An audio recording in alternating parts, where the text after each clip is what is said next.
She said love should feel effortless, not structured around planning and financial discipline. I agreed, then finalized the executive deal I'd delayed for years. Months later, she reached out when effortless living offered no stability. You treat this relationship like a project you're managing. She said it the way people say things they've been rehearsing in the shower for weeks. Not angry, not even sad, just tired. The kind of tired that comes after someone has already made their decision and is just waiting for you to catch up. I set down my coffee mug on the kitchen counter, slowly, like a man trying not to startle an animal that was already walking away. I don't think planning is the same thing as managing, I said. She looked at me the way professors look at students who are technically correct, but missing the entire point. It's the same when every dinner requires a budget review, she said. And every vacation needs a spreadsheet. And every conversation about the future starts with projected timelines and risk assessments. I watched her pull her cardigan tighter around herself, even though the apartment wasn't cold. It was a gesture I recognized. She did it when she was bracing for something, or when she was already gone in her head and just hadn't moved her body yet. Hazel, I said. She held up one hand. Not aggressive, just the universal signal for, I'm not done yet, and I need you to let me finish before you try to logic me out of what I'm feeling. I want love to feel natural, she said. I want us to just be, without it feeling like we're running a small corporation. I want to book a flight on a Tuesday because we feel like it. I want to order the expensive wine without you quietly calculating whether it fits within the dining out allocation. I almost smiled at that last part, not because it was funny, but because I remembered that Tuesday. I remembered the exact bottle she wanted. I also remembered that we'd already gone over the dining budget by $60 that month, and that the bottle was $42, and that the math was sitting right behind my eyes the moment the waiter pointed to it. I didn't say any of that out loud. I just nodded. I understand, I said. And the worst part? I actually did understand. Hey viewers, before we move on to the video, please make sure to subscribe to the channel and hit the like button if you want to see more stories like this. I was 34 at the time. We'd been together for 2 years and 8 months, give or take. She was 31, worked in events coordination, and had the kind of personality that could light up a room the moment she decided to let it. And I was the guy who had spent the better part of a decade building something that most people around me thought would never actually work. A mid-sized logistics and supply chain consulting firm. Not glamorous. Not the kind of thing that made people lean in at dinner parties. But mine. Entirely, completely, painstakingly mine. The argument that night didn't end with shouting. It rarely did with Hazel. She was not the kind of person who raised her voice. She was the kind of person who got very, very quiet. And somehow that was worse. I just think, she said, settling onto the couch, that love should feel effortless. Not effortless like lazy, she added quickly, like she anticipated the objection, but effortless like natural, like breathing, like it doesn't require a project plan. I sat across from her. There was a glass coffee table between us. It felt wider than it was. I'm not sure anything worth having is truly effortless, I said. She looked at me with an expression that was some combination of fondness and exhaustion. That's exactly what I mean, she said softly. You can't even let yourself agree with a romantic idea without fact-checking it. I didn't respond to that, because honestly, she wasn't entirely wrong. What I didn't tell her that night, what I hadn't told anyone except my business partner, Walter, was that I had a meeting in 12 days. Not just a meeting, the meeting. A potential acquisition deal with a regional distribution network based out of Charlotte that had been circling my firm for almost 4 years. For years of preliminary conversations. For years of we're interested, but the timing isn't right. For years of me building and rebuilding the operational infrastructure of my company to be lean enough, scalable enough, and valuable enough for an offer that made sense. And now the timing was right. Their CFO had reached out through our channel 3 weeks prior. Numbers had been quietly exchanged. A framework was sitting in a folder on my laptop. This was not a small thing. This was the thing. The exit that wasn't really an exit. More of an expansion, a partnership that would give my firm resources I couldn't build alone in a timeline that made strategic sense. I hadn't told Hazel about it yet. Not because I was hiding it, but because I was superstitious about it. And because I knew what she'd say. She'd say, I hope you're doing this because you actually want to. Not just because it's the logical next step. And I wasn't sure I had a clean answer to that yet. The next 2 weeks were a strange kind of suspended reality. During the day, I was in deep preparation mode. Calls with Walter. Document review with our legal team. Financial modeling with our CFO, a meticulous woman named Celeste who communicated almost entirely in percentages and risk tiers. And in the evenings, I'd come home to Hazel. And we'd exist in this odd, careful peace. Like two people who had aired something important and were now waiting to see whether the air would clear or get worse. She cooked dinner twice that week, which she almost never did. Not because she couldn't cook. She was actually excellent. But because she always said cooking felt like a chore, and she didn't believe in doing things that felt like chores in spaces that were supposed to feel like home. But she cooked. Pasta the first night. A lemon chicken thing the second night that I ate 2 portions of without thinking. And we talked. We talked about her work event coming up, a corporate gala she'd been coordinating for 3 months. We talked about her sister's new apartment and the ongoing drama of whether her sister's boyfriend was ever going to propose or just keep the relationship permanently in limbo. We talked about a documentary we'd half-watched and never finished. We didn't talk about what she'd said on the couch, but it was there. The way a crack in a ceiling is there. You can have entire conversations without mentioning it, but you're aware of it. The morning of the meeting, I woke up at 5:47. Hazel was still asleep. I stood in the kitchen and made coffee and stood at the window for a long time watching the city come awake. There's something specific about that hour. The city is real, but it hasn't committed to the day yet. It's still mostly honest. I thought about what I was walking into. I thought about the number on the table. I thought about what it would mean, not just financially, not just professionally, but in terms of what I had built and what it was worth and whether I was ready to let something else steer part of it. I thought about my father, who had owned a small auto repair shop for 31 years, who had never once taken on a partner, who had driven a truck with 200,000 miles on it because he said the truck still worked and working things didn't need replacing, who had died with the dignity of a man who'd done exactly what he intended to do with his life and not a single dollar more than what that life required. I thought about how different we were, and how not different. Walter called me at 7:15. "You ready?" he asked. "Define ready," I said. He laughed. Walter had been with me since year 2. He was one of those people who balanced my particular brand of careful overthinking with an ability to read rooms that I genuinely envied. Where I saw spreadsheets, he saw people. Where I built infrastructure, he built relationships. We worked together the way good partnerships are supposed to work, by covering what the other person couldn't quite reach. "The numbers are solid," he said. Celeste ran 3 different scenario models. All 3 land in ranges we agreed were favorable. "I know," I said. "So what's the hesitation?" he asked. I didn't answer right away. "I don't know if it's hesitation," I said. "I think it's just wait." He was quiet for a moment. "That's fair," he said. "It should feel heavy. If it felt light, that would mean we didn't understand what we were doing." I appreciated that. Walter had a way of saying things that sounded simple, but sat with you for hours. The meeting was 6 hours long, which is less unusual than it sounds in deals of this nature. There are layers. There's the formal presentation layer, where everyone is professional and measured and no one says what they actually mean. There's the Q&A layer, where the questions start getting real and you can hear what the other side is actually worried about. There's the negotiation layer, where the room shifts and the lawyers start earning their hourly rates. And then there's the layer that happens somewhere in the last hour, when both sides have essentially decided, but neither has said it out loud yet. When you're all just waiting for someone to be the one who names it. Their lead negotiator, a composed man named Theodore who wore the kind of suit that announced itself without trying, slid a document across the table at 4:47 in the afternoon. He didn't say anything. He just let it sit there. I looked at it. I looked at Walter. Walter gave me the smallest nod. I looked back at the document. I picked up the pen. I texted Hazel at 6:22 on the drive back. Just, long day. Bringing home food. How does Thai sound? She replied, Thai sounds perfect. I've had a weird day too. Tell me over dinner? I replied, yeah, I'll tell you over dinner. I meant it. I was going to tell her everything that night. The meeting, the deal, what it meant, what it would change, what it wouldn't change. I was going to lay it out in a way that didn't feel like a presentation. I was going to try to tell it the way she might tell a story, from the feeling first, and then the facts.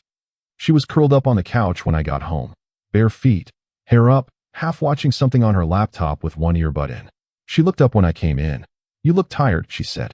But also not tired, she added, tilting her head slightly. You look like someone who just survived something. I set the food down on the counter. I looked at her. I signed a deal today, I said. She pulled the earbud out. What kind of deal?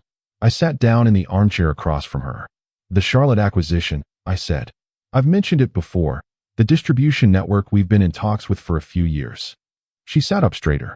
The big one, she asked. Yeah. She was quiet for a moment. How big? I told her the number. Not the whole number. The framework. What it meant structurally. What our firm's role would look like going forward. What it would require over the next 18 months. She listened. She was good at listening when she wanted to be. When I finished, she was quiet for a moment. So you're going to be even more busy, she said. Not accusatory. Just observational. For a while? Yes, I said. But the back end of this, the reason I've been building toward this for 4 years, is that the operational demands actually decrease once the integration is complete. We get their infrastructure, which means I stop manually solving problems I've been manually solving for a decade. She nodded slowly. Okay, she said. That's big. Yeah, I said. It is. She looked at me. Are you happy? The question landed differently than I expected it to. I think so, I said. You think so? I'm still processing, I said.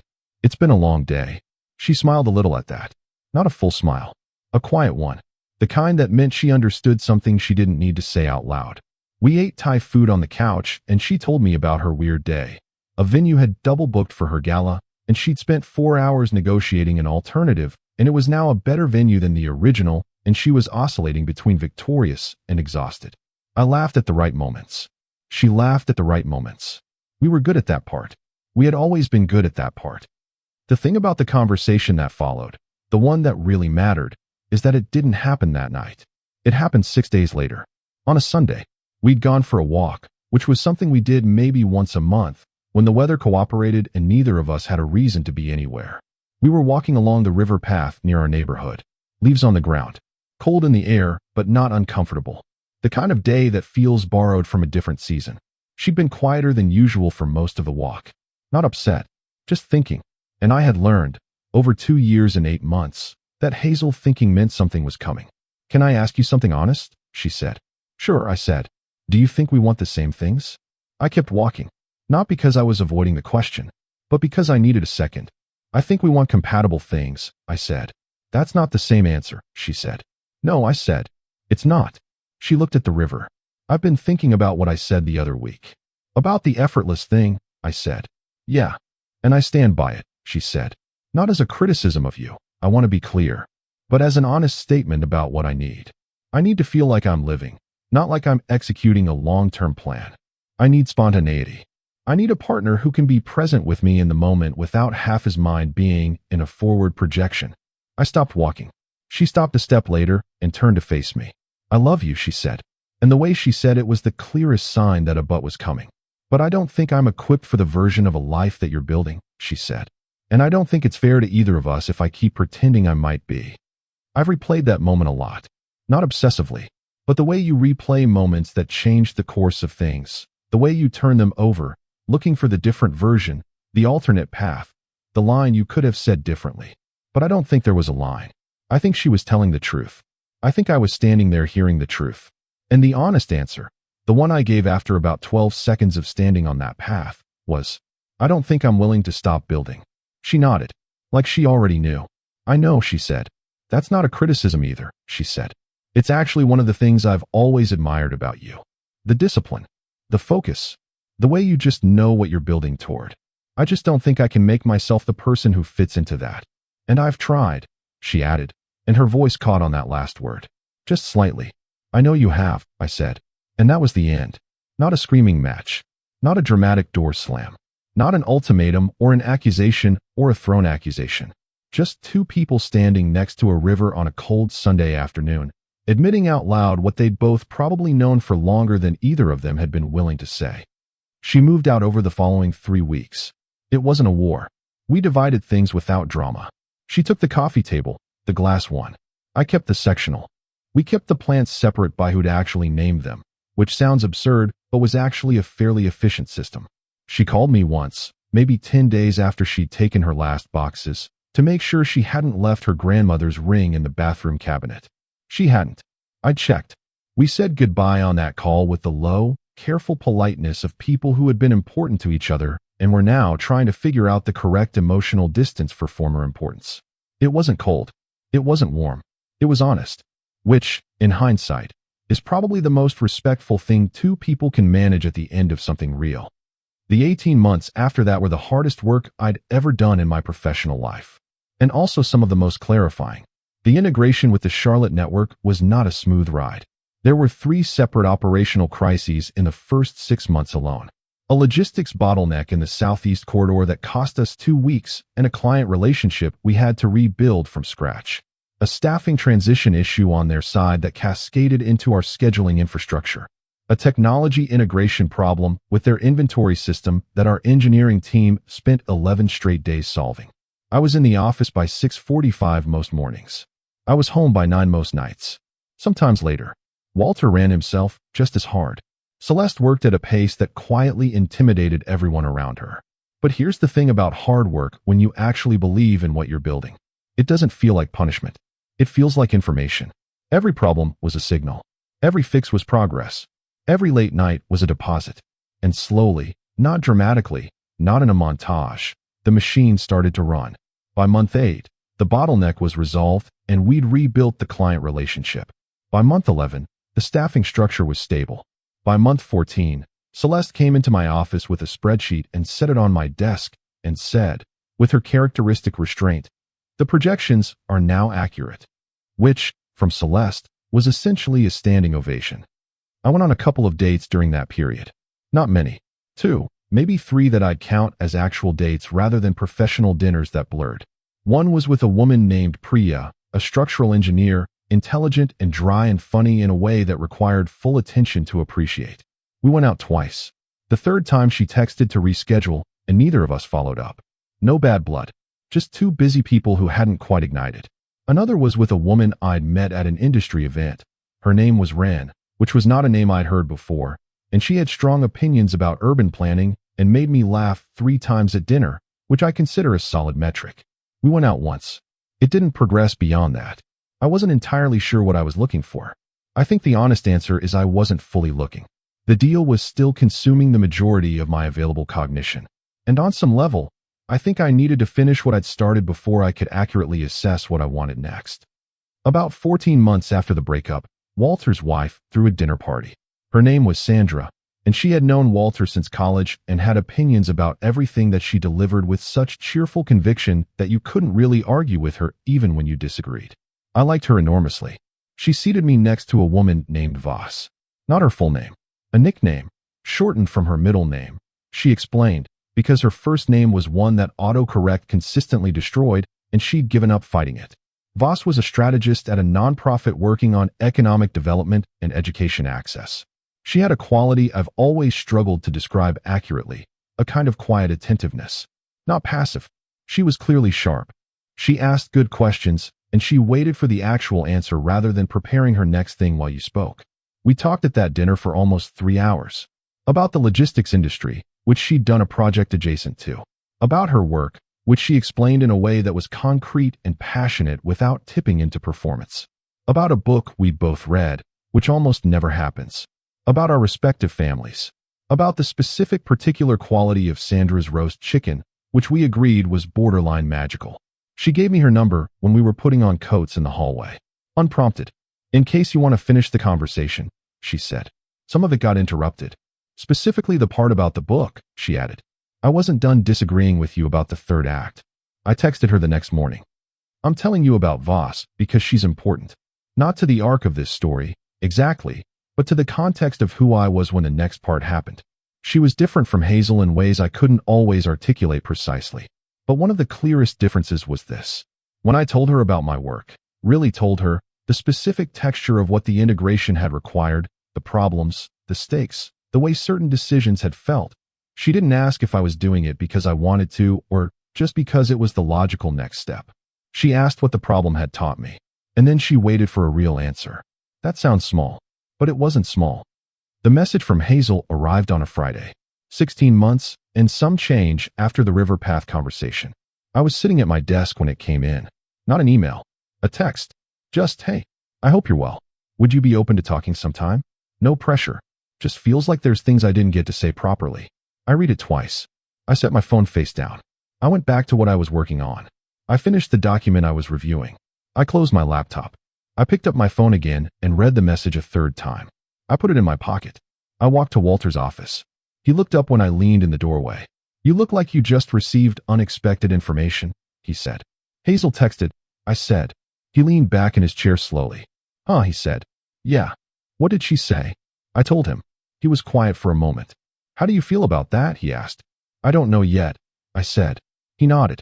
"Do you want my read on it?" he asked. "Sure," I said. 16 months is a long time, he said. People can genuinely just want to clear air. Or, he said, things didn't go the way she expected, and she's looking for a door she thinks might still be open. I looked at him. "You don't know which one it is," he said. "No," I said. "But you will," he said. Fairly quickly. "Yeah," I said. "I probably will." I didn't respond that Friday. I thought about it over the weekend. Not with anxiety. More with a kind of careful neutrality. I was aware of Voss. I was aware of what the past 16 months had actually cost and produced. I was aware of the conversation on the river path. I responded Sunday afternoon. "Hey, I'm doing well, thanks. I'm open to talking. What works for you?" She replied within minutes. She suggested a coffee place near the neighborhood we'd lived in. I suggested a different coffee place. Not dramatically different. Just not the one she'd suggested, which was the one we used to go to on Sunday mornings. Some context should stay in the past. We met on a Wednesday. She was already there when I arrived. She looked good. I say that not as a trap or a test of my own resolve, just as a factual observation. She had cut her hair shorter. It suited her. She stood up when she saw me, which was slightly formal, and then seemed to realize it was slightly formal and relaxed into a familiar hug that lasted about 2 seconds. "You look good," she said. "You too," I said. We sat down. She wrapped both hands around her mug. "Thanks for agreeing to this," she said. "Of course," I said. There was a beat. "How are you?" she asked. "I'm genuinely well," I said. The deal closed cleanly. The integration's been through its worst of it. Things are stable. She nodded. "I heard the company's been doing well," she said. "Through the grapevine." "Mutual friends?" I asked. "1 or 2, she said. Another beat. "How are you?" I asked. And something shifted in her expression. Not dramatically, but enough. "Honestly," she said. "Honestly." She looked down at her mug for a moment. "It's been a harder year than I expected," she said. "I'm sorry," I said. "No. I don't want sympathy," she said quickly. "I'm just being honest because you asked." "Okay," I said. "The events industry contracted a lot," she said. "I lost 2 major clients. The company I was working for went through a restructuring, and I got moved into a position that it wasn't where I wanted to be. I'm freelancing now, which I love in theory." She paused. "But the variability is harder than I thought." I nodded. I didn't say anything. I could feel what was underneath what she was saying. I was waiting for her to say it directly. She set down her mug. "I've been thinking about you a lot," she said. "Not in a, I mean, romantically too."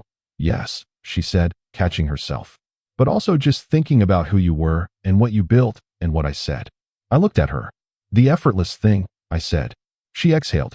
"Yeah. I meant it when I said it," she said. "I don't want you to think I was performing." "I know you meant it," I said. "But I think I was reacting to my own fear more than to anything you were actually doing wrong," she said.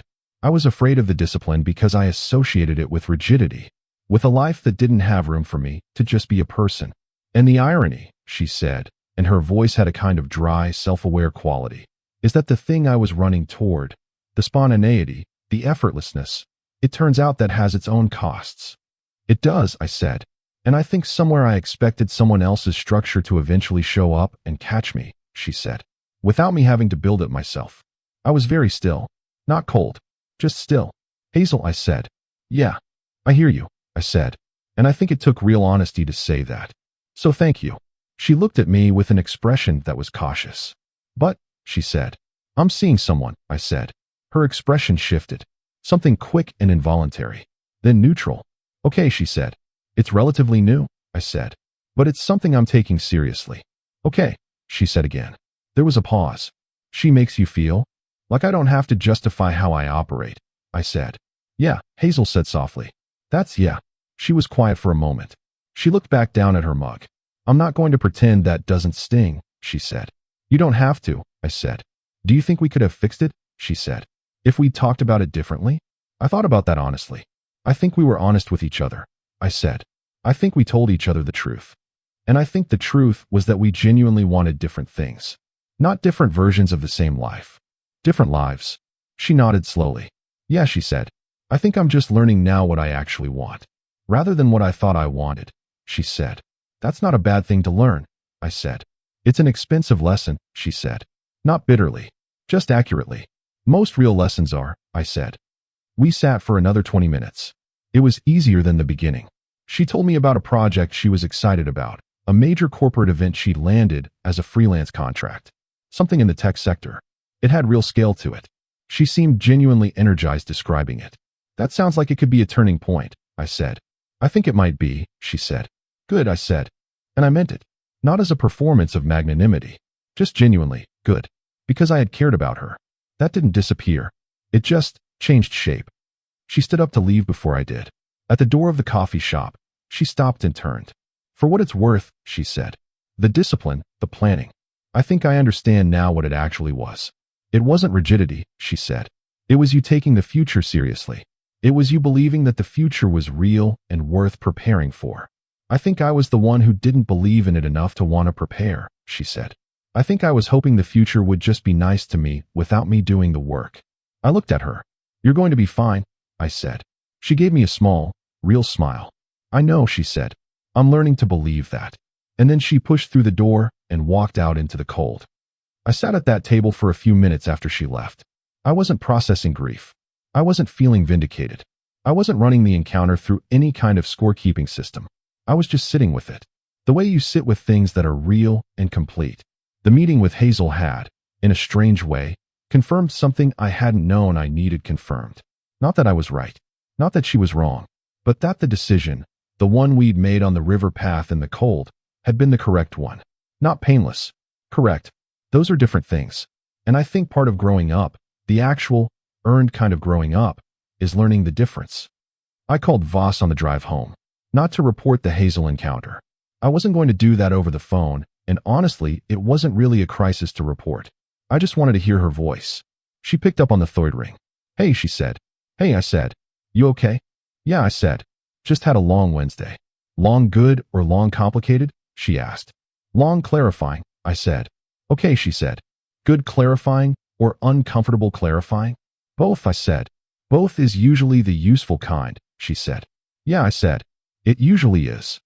There's a version of this story where I'm the hero, where I had the foresight and the discipline, and I made the right call, and the universe rewarded me with success, and the person who'd left came back humbled, and I get to feel the clean satisfaction of vindication. That's not the story. The story is messier than that. Because here's what I actually learned. Hazel wasn't wrong about wanting what she wanted. She was just honest about it. Earlier than most people are. And I wasn't wrong about what I was building. I was just honest about that. The incompatibility wasn't a moral failure. It was just a fact. Two people can be genuinely good people. Two people can genuinely care about each other. Two people can be genuinely wrong for each other. And the kindest thing, the most mature, most honest thing, is to say that out loud before you've spent 7 years building a shared life on a foundation that was always a little crooked. About 4 months after the coffee shop meeting, Walter came into my office with something I hadn't seen on his face in a long time. Pure, uncomplicated excitement. He set a folder on my desk. Western expansion, he said. 2 words. And I felt it. That specific, familiar pull of the next thing. The shape of a new problem. The geometry of a new build. Tell me, I said. And he sat down. And we started again. The last time I thought about the effortlessness conversation, the one on the couch, the one that started everything, was about 8 months after the coffee shop. Voss and I were in the kitchen. She was reading something. I was doing exactly what Hazel had described, quietly running numbers. Not out loud, just in my head. A problem that had been sitting in the back of my skull all week. And Voss looked up from her book. You're somewhere else, she said. Sorry, I said. Don't apologize, she said. Just tell me what it is. And I told her. The whole operational problem. The piece that didn't fit. And she listened. And she asked 2 questions. And between the 2 questions, the thing clicked. Not because she solved it, but because explaining it out loud to someone who is actually listening is often how problems get solved. She went back to her book. I looked at her for a second. Thank you, I said. She looked up. For what? For asking instead of waiting for me to come back, I said. She held my gaze for a moment. You're not a mystery to decode, she said. You're just a person who thinks in a specific gear. That's not a flaw. That's just how you're assembled. I didn't say anything. She went back to her book, and I sat there in that kitchen, in the quiet, with the city outside doing its thing and the problem solved and the work waiting for tomorrow. And I thought this is what it feels like. Not effortless, not frictionless, not a life without planning or structure or the weight of the future. Just someone who understands what they're standing next to and chooses to stay anyway. I don't know where Hazel is now. I heard through the mutual friend pipeline that the tech sector event went well, that she's building something of her own, that she seems good. I hope she is. I mean that without irony and without performance. She taught me something I didn't know I needed to learn. Not about structure. I already knew about structure. She taught me that honesty, the clean, uncomfortable, cost you something kind, is the only thing worth building on. She was honest when it would have been easier to stay. She said what she actually needed instead of waiting for me to intuit it and resent the gap when I couldn't. And in doing that, she gave us both the most useful thing available, the actual truth, early enough to do something with it. The Western expansion deal closed 11 months after Walter first walked into my office with that folder. It was the largest thing I'd ever signed my name to. I was sitting at a conference table in a city I'd flown to specifically for this moment. Walter was across from me. Celeste was at the end of the table with a posture that suggested mild satisfaction, which from Celeste was equivalent to fireworks. I signed the document. I set down the pen. Outside the conference room window, a city I didn't know very well was doing what cities do, indifferent and magnificent, and in no way waiting for my particular moment to mean something to it. Walter raised an eyebrow. "How do you feel?" he asked. I thought about it. "Like someone who prepared for something," I said. "And then the something happened," I said. "And now there's more something." He laughed. "That's it," he said. "That's the whole thing." "Yeah," I said. "I think it is." Love that feels effortless is a beautiful idea. I understand why it appeals. The image of it, two people gliding through a shared life with ease and warmth and no friction, no spreadsheets, no projected timelines, no late-night document reviews. It's genuinely appealing. But I think the word people mean when they say effortless isn't actually effortless. I think they mean natural. I think they mean a love that doesn't require you to perform a version of yourself that doesn't actually exist. And that, the natural kind, the compatible kind, the kind where you don't have to sand down the particular shape of who you actually are to fit into a shared space. That kind requires honesty first. It requires someone looking at the whole picture, not the highlight reel, the actual full picture, the planning and the structure and the late nights and the spreadsheets and the specific gear your brain runs in, and saying, "I see it. I understand what it is. I'm not asking you to change it." That's not effortless, but it is the closest thing I've found to something worth keeping. Somewhere in the middle of an ordinary Tuesday, I'm still building. The work is different now. The stakes are larger. The problems are better. And the person sitting across from me at the end of the day is someone who asks what the problem taught me and waits for the real answer. That's enough. That's more than enough. That's everything.